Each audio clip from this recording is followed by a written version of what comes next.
Telangana voice news میں آپ سب کا استقبال ہے۔ آئیے نظر ڈالتے ہیں آج کے خبر نامے۔ جنتا پارٹی کی سینئر قیادت نے ہفتے کے روز کہا کہ نریندر مودی حکومت کی طرف سے نافذ کی گئی سماجی اسکیموں کی خیر سگالی پر چلتے ہوئے پارٹی نہ صرف 4 ریاستوں میں زبردست اکثریت کے ساتھ اقتدار میں واپس آئے گی بلکہ پنجاب میں اپنی کارکردگی کو بڑے پیمانے پر بہتر بنائے گی۔ بی جے پی گوا، منی پور اور اتراکھنڈ میں برسر اقتدار ہے، جہاں پولنگ ختم ہو چکی ہے، اور اتر پردیش یو پی میں جہاں انتخابات کا 7واں اور آخری مرحلہ 7 مارچ کو ہوگا۔ نیا اتحادی کیپٹن امریندر سنگھ کی پنجاب لوک کانگریس۔ مرکزی وزیر داخلہ امیت شاہ نے بی جے پی کے قومی صدر جے پی نڈا کے ساتھ میڈیا سے خطاب کرتے ہوئے کہا، پی ایم مودی نے خوشامد ذات پات اور خاندان پر مبنی سیاست کو ختم کر دیا ہے اور کارکردگی کی سیاست شروع کر دی ہے۔ ضمنی انتخابات کو کلکتہ کارپوریشن اور 108 میونسپلٹیوں کے انتخابات میں اپنی شکست کے تناظر میں Bengal Bharatiya Janata party B J پی نے گزشتہ پیر کو چنتن بیٹھک کا انعقاد کیا۔ کولکتہ کی نیشنل لائبریری میں ہونے والی میٹنگ میں ریاستی کمیٹی کے تمام اراکین نے شرکت کی۔ پارٹی کے پرانے محافظوں نے بنگال میں پارٹی کے کام کاج پر سوال اٹھائے۔ ذرائع کے مطابق ایم پی لوکیت چیٹرجی نے کہا کہ تشدد ہارنے کا بہانہ نہیں ہو سکتا اور بی جے پی کیوں ناکام ہوئی اس پر خود شناسی ہونی چاہیے۔ کچھ دن پہلے چیٹرجی نے ٹویٹ کیا تھا، انٹروسپیکشن۔ ذرائع نے بتایا کہ ایک اور مسئلہ جو سامنے آیا وہ ریاستی کمیٹی کے انتخاب کا تھا، جس میں پرانے محافظوں کو اہمیت نہیں دی جا رہی تھی، جس سے اختلاف رائے پیدا ہوا۔ ذرائع کے مطابق چیٹرجی نے کہا کہ بائیں بازو کی طاقت کو بھی نظر انداز نہیں کیا جانا چاہیے، اور جب نیوز 18 نے چیٹرجی سے رابطہ کیا تو انہوں نے کہا، ہم نے اپنی پارٹی کے اندر مختلف مسائل پر بات چیت کی ہے اور اگر کچھ بتانا ہے تو ہم میڈیا کو بتائیں گے۔ روسی کے صدر ولادیمیر پوتن نے ہفتے کے روز ایک بیان میں کہا کہ کوئی بھی ملک جو یوکرین پر نو فلائی زون نافذ کرنے کی کوشش کرے گا، ماسکو اسے تنازع میں داخل ہونے پر غور کرے گا۔ اس سمت میں کسی بھی تحریک کو ہم اس ملک کی طرف سے مسلح تصادم میں شرکت کے طور پر تصور کریں گے۔ روسی رہنما نے ایروفلوٹ کے ملازمین سے ملاقات کے دوران کہا، انہوں نے مزید کہا کہ نو فلائی زون کو نافذ کرنے کے نہ صرف یورپ بلکہ پوری دنیا کے لیے بھیانک اور تباہ کن نتائج ہوں گے۔ پوٹن نے مزید بتایا کہ ان کا مارشل لاء کا اعلان کرنے کا کوئی ارادہ نہیں ہے، کیونکہ یوکرین میں ان کے ملک کی فوجی مداخلت دوسرے ہفتے میں داخل ہو رہی ہے۔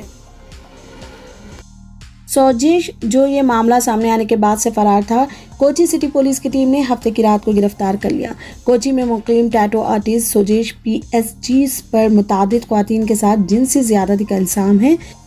کیرالہ پولیس نے ہفتہ 5 فروری کو گرفتار کیا تھا۔ اس سے پہلے دن میں پولیس نے سوجیش کے خلاف 2 فرسٹ انفارمیشن رپورٹس FIR درج کی تھی، جس کے بعد 6 خواتین اس سلسلے میں پولیس کمشنر سے رجوع کیا۔ سوجیش، جو یہ معاملہ سامنے آنے کے بعد سے فرار تھا، کوچی سٹی پولیس ٹیم نے اس وقت گرفتار کیا جب وہ ہفتے کی رات ایک وکیل کے دفتر پہنچنے کی کوشش کر رہا تھا۔ شکایت پلاریووٹم اور چرانلور اسٹیشن کی حدود میں درج کی گئی تھی، جس کے تحت سوجیش کے ذریعے چلائے جانے والے 2 ٹیٹو اسٹوڈیو، جسے انفیکٹڈ کہتے ہیں، گر گئے تھے۔ خواتین کے وکیل نے میڈیا کو بتایا کہ ملزم کے خلاف تعزیرات ہند IPC کی دفعہ 354 شدید غصہ کرنے کے ارادے سے خاتون پر حملہ اور 376 جنسی حملے کے تحت مقدمہ درج کیا گیا ہے۔ ویا کوچی ایک میگزین جو شہر میں مبنی اور ثقافتی کہانیاں شائع کرتا ہے، پولیس میں شکایت درج کرانے میں خاتون کی مدد کی تھی۔ کئی خواتین نے سوجیش پر الزام لگایا ہے کہ جب وہ اس کے بنائے ہوئے ٹیٹو بنوانے گئے تو اس نے اس سے چھیڑ چھاڑ اور جنسی زیادتی کی۔ یہ معاملہ ایک ہفتہ قبل اس وقت سامنے آیا تھا جب ایک 18 سالہ خاتون نے ریڈٹ پر اس واقعے کے بارے میں پوسٹ کیا تھا۔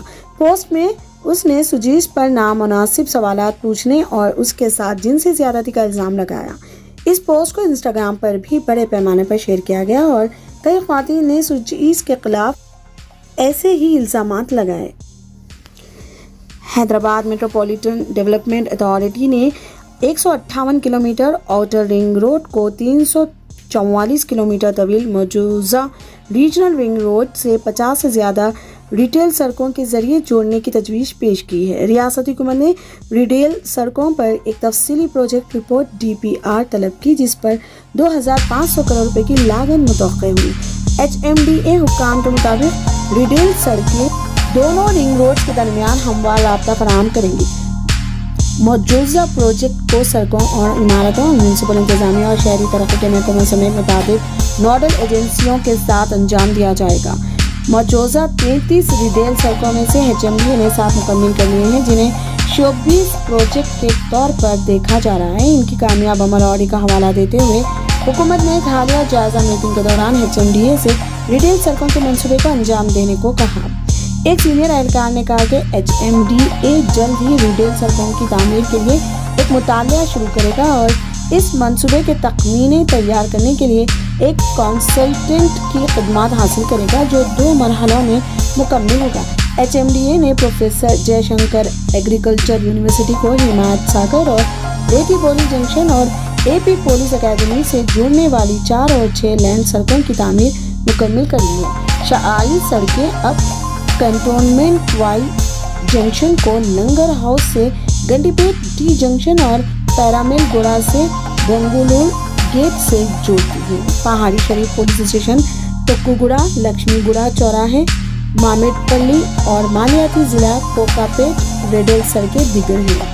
53.2 किलोमीटर तवील सड़क बिछाई गई। प्रोजेक्ट का बाकी हिस्सा टोंगी, संगारेड्डी, अमीनपुर, पोचाराम और इब्राहिमपट्टनम को छोड़ने के लिए दिगर नोडल एजेंसियों ने अपने हाथ में ले लिया है। इसके अलावा मूसापेट को BHL और नागुलेपल को संगारम से जोड़ने के लिए सड़कें बनाई जाएंगी। दूसरी सड़कें कंचनबाग, तारानगर, दीवारोगुड़ा और निजामपेट गासीपल्ली को जोड़ने के लिए है। ऐप पर मुबनी कैब एग्रीगेटर्स को चैलेंज करने के मकसद के साथ Telangana state road transport corporation रात 10 बजे के बाद शहर के बड़े कॉरिडोर्स में नाइट राइडर्स मुतारिफ कराने के ख्याल पर गौर कर रही है। सरकारी ज़राए ने बताया कि डिपो मैनेजर्स के सर्वे की बुनियाद पर ट्रांसपोर्ट बॉडी इन बसों को हयातनगर से पतनचेरू तक और दिगर आला कसाफत वाले रास्तों जैसे मेहदीपट्टनम से उप्पल एक्स रोड और कोटी से लिंगमपल्ली बरास्ता मेहदीपट्टनम चलाने का मंसूबा बना रही है। हुक्काम रात 10 बजे से सुबह 4 बजे तक बसों को एक और शिफ्ट में चलाने का मंसूबा बना रही है। हो सकता है कि हम इन बसों को आम कीमत पर चलाने के काबिल ना हो और अगर मुसाफिर प्रीमियम अदा करने को तैयार हैं तो हम ऑपरेशनल अखराजात को पूरा करने के काबिल हो जाएंगे। फिलहाल इन रोड्स पर अच्छे इम्कानात नजर आते हैं। तजावीज़ इन्हें TSRTC के मैनेजिंग डायरेक्टर VC सज्जनार को गौर के लिए भेजा गया है। एक अहलकार ने बताया हयातनगर पतनचेरू स्ट्रेच पर अहदेदारों ने मुसाफिरों के रद्द-ए-अमल को नोट किया है और इसे हेड ऑफिस की रिपोर्ट में शामिल किया है। अहदेदारों ने इन चंद मुसाफिरों से भी बातचीत की जिन्होंने ऐप पर मुबनी कैब्स और बाइक टैक्सियों और इनकी तकालीफ जैसे कि आखिरी लम्हात में मनसूखी और भारी चार्ज के बारे में शिकायत की। अहदेदारों ने रात के वक्त बसों में सवार ख्वातीन से भी बातचीत की और हिफाजत के मामले में मुस्बित राय हासिल की। कांग्रेस के रियासती सदर A रेवंत रेड्डी ने पेशन गोई की आइंदा मार्च तक तेलंगाना में असेंबली इंतखाबात मुनक्किद होंगे। चीफ मिनिस्टर के चंद्रशेखर राव दिसंबर में असेंबली को तहलील कर देंगे और कोई महाज कायम नहीं करेंगे, उन्होंने दावा किया। रेवंत रेड्डी ने इल्जाम लगाया कि BJP लीडर सुब्रमण्यम स्वामी ने चंद्रशेखर राव की बदनवानियों की फहरिस्त तैयार की।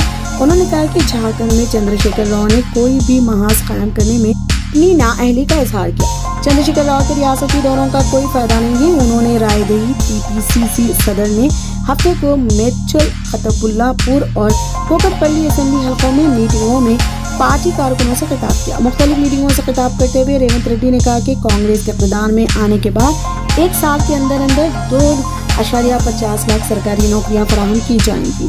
उन्होंने कहा कि अगर राहुल गांधी वजीर आज़म बनते हैं तो सिर्फ तेलंगाना रियासत ही नहीं पूरा मुल्क महफूज हाथों में होगा।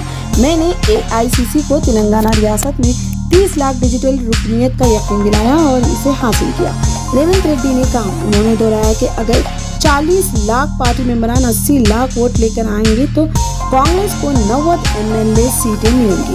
कारकुन पार्टी के अहम सुतून हैं।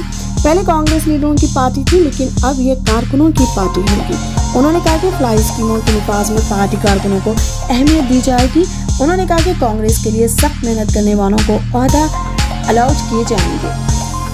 रेवंत रेड्डी ने कहा कि चीफ मिनिस्टर की सरकारी रिहायशगाह प्रगति भवन को डॉक्टर BR के तौर पर तब्दील कर दिया जाएगा। मरकजी हुकूमत को निशाना बनाते हुए कांग्रेस लीडर राहुल गांधी ने हफ्ते 5 मार्च को अवाम की असम्बली इंतखाबात के बाद ईंधन की कीमतों में इजाफे से खबरदार किया। उन्होंने लोगों से कहा कि वो जल्द अज जल्द अपने टैंक भर लें क्योंकि मोदी हुकूमत की इंतखाबी पेशकश खत्म होने वाली है। राहुल गांधी का ये इंतबाह उत्तर प्रदेश असम्बली इंतखाबात के 7वें और आखिरी मरहले की मुहिम के आखिरी दिन आया है। एक दिन पहले वाराणसी के 15 में इंतखाबी मुहिम चलाते हुए राहुल गांधी ने बीजेपी पर लोगों से झूठ बोलने का इल्ज़ाम लगाया था। उन्होंने कहा, मैं मर जाऊंगा लेकिन आपको कभी नहीं बताऊंगा कि मैं आपके बैंक खातों में 15 लाख रुपए जमा कर दूंगा। मुझे इससे कोई फ़र्क नहीं पड़ता कि इससे आपको अच्छा लगे या बुरा। मैं आप सबका इतना एहतराम करता हूँ कि कभी भी मुंह पर झूठ ना बोलूँ। दुर्गम चेरू मैराथन का दूसरा एडिशन, जिसमें 2000 और 5000 मीटर दौड़ के साथ साथ 21 किलोमीटर मैराथन भी शामिल है, इतवार को शुरू किया गया। मैराथन का इफ्तिताह स्पेशल चीफ सेक्रेटरी बराए शहरी तरक्की अरविंद कुमार ने किया, जिन्होंने ट्विटर पर कहा कि ज़ेर-ए-तमाम दुर्गम चेरू मैराथन के दूसरे एडिशन को झंडी दिखाकर रवाना किया। 3500 से ज़्यादा रजिस्ट्रेशन के साथ, जो अब बिल्कुल शानदार था। कर्नाटक के साबिक वज़ीर आला BS येदियुरप्पा ने इतवार को बजरंग दल कारकुन हर्षा के अहलखाना को 25 लाख रुपए का चेक सौंपा, जिसका गुज़िश्ता माह कबूल किया गया था। रियासती पुलिस ने इस सिलसिले में अब तक 10 लोगों को गिरफ्तार किया है। क़ब्ल नज़ीर 28 फरवरी को शिमोगा शहर में एक हफ्ते के बाद स्कूल और कॉलेज दोबारा खुल गए। हर्षा के कत्ल के बाद तालीमी इदारे एक हफ्ते के लिए बंद कर दिए गए थे। शिमोगा ज़िला इंतज़ामिया ने यहाँ ज़ाब्ता फौजदारी की दफ़ा 144 CRPC के तहत इम्तनाई अहकामात को 4 मार्च तक बढ़ा दिया है। इस कत्ल के बाद कर्नाटक के वज़ीर दाखिला अरागा जानिंदारा ने इल्ज़ाम लगाया कि यह मंसूबा बंद था। फिलहाल के लिए इस खबरनामा इतना ही। देखने के लिए आपका बहुत बहुत शुक्रिया। अगर आप नए हैं इस चैनल पर तो सब्सक्राइब ज़रूर करें और बेल आइकन को भी दबा लें ताकि हमारी हर खबर आप तक पहले पहुंचे।